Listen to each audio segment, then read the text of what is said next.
Bonsoir. 3 jours de recherche au Zaïre pour un résultat décevant. Philippe de Dieuleveux et son équipe sont toujours introuvables. Les sauveteurs n'ont récupéré que les 2 embarcations, aucune trace de l'équipe.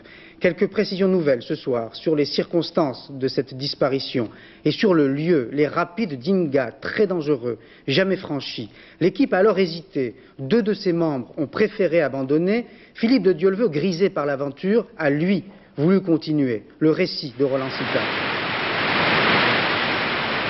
C'est ici, dans les rapides d'Inga, que l'accident se serait produit mardi dernier. Des rapides extrêmement dangereux. L'eau est retenue dans des barrages hydroélectriques, puis se précipite en aval. Les chutes, les cascades, les vagues dépassant 6 mètres de haut rendent presque impossible toute navigation. Un danger tel que 2 des membres de l'expédition ont préféré renoncer.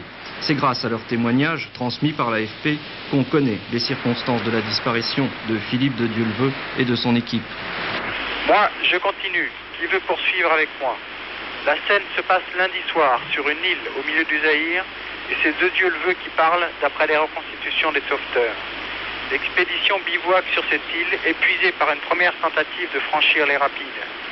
Plus bas, c'est encore pire. Le fleuve, le plus puissant du monde après l'Amazone, est agité de tourbillons.